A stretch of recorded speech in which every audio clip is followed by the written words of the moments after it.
Welcome, everybody, to the Big Ten Daily Show on the Gruely True Sports Network. I'm your host, Mike Goodpaster. Before we get started, today we are going to look back at both of last night's games. We had the Illinois blowing a huge lead to Penn State. Nebraska blew a huge lead to Indiana, but then held on and pulled away at the end to win by 15 points. We've got a big slate tonight with 3 games on it. We'll preview and predict, give you the best point spread bets in all 3 of those games. So stay with us. We're going to start off with Nebraska dominating Indiana. Now, is this a surprise? I think it was a surprise to me. And when we looked at it yesterday, I suggest everybody bet Nebraska because of what? Because Nebraska is a better defensive team. They're a better free throw shooting team. They play harder. They're better coached. And that was all shown last night in a dominating 85-70 victory.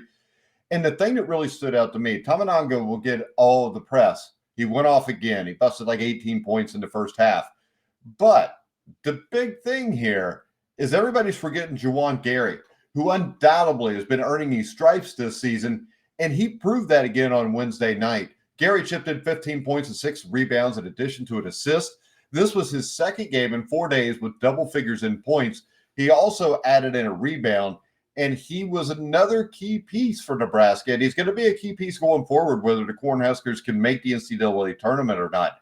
Gary has been a steady producer ever since he's arrived in Lincoln last season. He was robbed of his campaign because of injuries. This season, he's making his mark felt, and if he continues to score in double figures to add on with Tominaga and the other guys on this team, Nebraska is a very dangerous team. Now, Tominaga is a streak shooter. And he was on another one of his patented hot streaks. And he burst onto the scene late last year for Nebraska. He provided a spark. He gave Nebraska fans a preview of things to come. And he got off to a red hot start against Indiana. He tallied 18 points in the first half, including 3 of 4 behind the three-point line. The sharpshooter moved well with the basketball. He was able to get open even when he didn't have the ball. Trey Galloway tried to play him tough. C.J. Gunn tried to play him tough. They weren't smart enough to deal with Tominaga. Now, Nebraska's big issue, losing big leads, and that is a trend that continued. Indiana managed to trim a 22-point lead early in the second half down to 3 as C.J. Gunn made a 3-point shot at the 11:27 mark of the second half.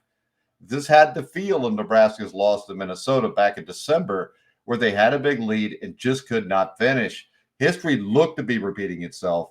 But the Huskers made a run of their own. Lawrence made a 3-point shot. From there, Nebraska basketball was able to stabilize things a lot, and then they could just pull away.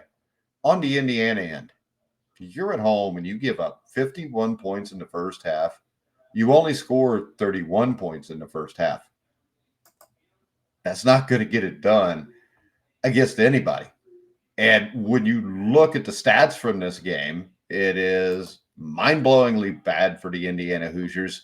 When we look through the stat sheet, Mackenzie Mbaku played well, 22 points. They got out-rebounded, 27-26, by a much smaller Nebraska team, just like they got out-rebounded over the weekend against a much smaller Northwestern team. Khalil Ware scored 17 points. So we get what we expect. Mbaku and Ware played well. Now, Malik Reneau, same thing. His 4 fouls last night. Still, he's reverted back to last year. And he scored 15 points, and he did it 6-7 field goals. He played well. Still, though, when you throw the ball into him, you know there's going to be no kick out. The guy I had the biggest problem with from last night is Trey Galloway. Trey Galloway was atrocious. He scored 8 points on 4 for 7 shooting. He was 0 for 2 from three-point range. But the thing that sticks out to me with Trey Galloway is the Indiana Hoosiers last night had a total of 10 turnovers. 6 of those turnovers came by Trey Galloway. Absolute mess. And when you look at the crowd last night, I had a buddy that was at the game that sent me a picture of the balcony. The balcony was empty.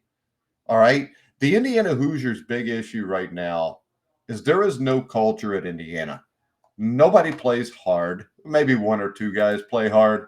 For the most part, this is a stupid team that is listless, that has no energy, and all that directly goes back to Coach Mike Woodson.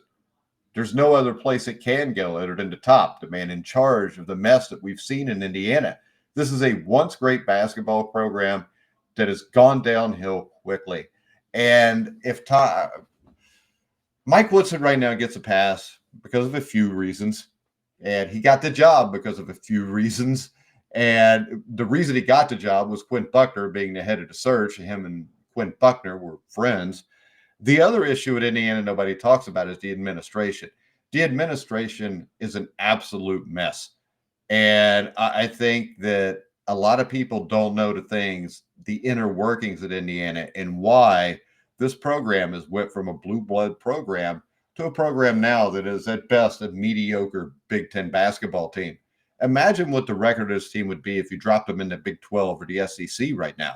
They would be below 500. Right now, Indiana's 14-12. They had no hopes of the NCAA tournament. The only way there was a path to the NCAA tournament is to win the Big Ten tournament. And the issue right now is they're going to have to play first round game. So maybe they can get an extra win against Michigan. But when you really look at the schedule, you got to go to Minnesota. You got to go to Maryland. You host Michigan State. You got to go to Penn State. How many games are you going to get the rest of the season? Because right now, if Indiana ends up above 500, it's a miracle. This is a poorly constructed team. And it is mind-blowing to watch Mike Woodson talk at his post-game press conference about how this team is young and they're missing their senior point guard. I hate to tell Mike this, but when they had their senior point guard, they weren't very good either. They were struggling to beat Army with their senior point guard. And if you watched the game last night, do you think Xavier Johnson makes a 15-point difference? Do you think he makes the difference against Penn State? Do you think he makes a difference against Purdue? No, he doesn't. This team is bad. This team is poorly constructed. And if a team is bad and poorly constructed, it falls on Mike Woodson. I know there's a lot of people that love Mike Woodson. He was an Indiana basketball legend. Broad Ripple High School. Then he was a star at Indiana, a couple Big Ten championship teams. He had a nice NBA career. He coached in the NBA. But that's the issue. He coached in the NBA. He never coached in college. And it looks like he was playing basketball in the mid-1980s trying to make the tournament with these two bigs and trying to force the ball into them. It is obvious when this team plays more free-flowing and they've got M'Baku running the floor, they've got Galloway running the floor, and they're shooting the first open shot, it opens it up inside for Ware and Renew. Why don't you play that way? We see them play like great for 10 minutes, and it's usually that way in every game, and they make a big run, and then they come up short. Last night, they came up short because Nebraska wanted to win the game more than they did, and that's it. As an Indiana fan, you could sit here and say, let's give Mike Woodson another year. I am fine with that if you can guarantee me they don't lose anybody in the portal, and he's going after guards. I am not convinced right now that everybody's coming back that can come back. I mean, we know Ware is probably going to the NBA draft. Don't be surprised if other guys get the hell out of here either, because nobody wants to get their brains beat in by freaking Nebraska. All right? I'm an Indiana basketball fan. There is never a time in my life that I thought, man, we got to play Nebraska at home. This is going to be a rough game. Last night, I bet money on Nebraska. It was a 1.5-point spread. Nebraska has a better point. They have better guards. They have a better coach. And right now, Mike Woodson last year went into the portal and he tried to get the 3 or 4 best players he could possibly find. He went out to get individuals, not a team. And that shows right now. And if you want to hear more of my thoughts and Brian Moore's thoughts on the Indiana Basketball Weekly Show, we will be live at 5 o'clock Eastern today. Check us out then. All right, let's go to Penn State, Illinois.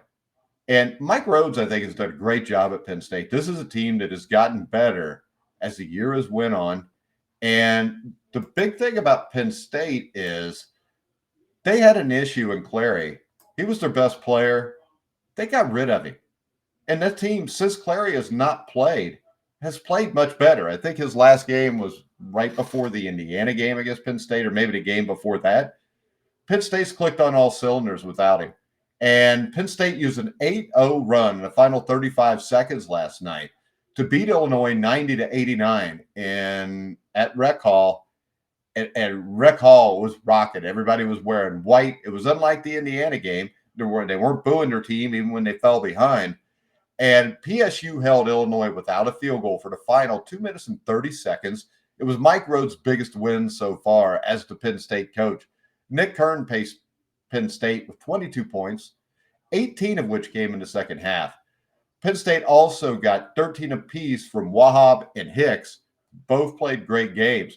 But the dude here that has really made a difference in this team since Clary was Ace Baldwin, who stepped up for a double-double last night, and he scored 10 while dishing out 12 assists, and he never came off the court. He played all 40 minutes. And while his points all came in the first half and helped Penn State to a 9-point lead early, his steady presence at the point, dishing the rock, helped propel the team in the second half. Penn State needed a veteran like Baldwin to step up in big moments. He did that last night against Illinois. Penn State's next game is going to be against Indiana at home. Penn State's nearing the 500 mark again, and Mike Rhodes has done a great job. All right, we talked about Mike Woodson. If you look at the talent level, Indiana may have 3 guys that someday play in the NBA. Penn State probably doesn't have any. And Penn State right now, even though they started off the year way behind Indiana, is now way ahead of Indiana just because of coaching and how hard they play. When you watch Penn State last night, even when they were down, they didn't look down, if you know what I mean. A team like Indiana becomes listless and gives up. A team like Penn State rises up and they fight harder. They imposed their will in the second half on Illinois last night. And although Kern and Baldwin worked their magic in the scoring and assist columns, Jaleel Brown had the game's most significant impact as the seconds wound down. Brown scored all 11 of his points in the second half, but his 3 steals put Penn State in position to win this game. His steal with 30 seconds left set up Puff Johnson with a layup to get Penn State within 2. From there, Illinois' Coleman Hawkins missed 2 free throws before fouling Hicks, who drained all 3 of his free throws to tie the game and ultimately win it.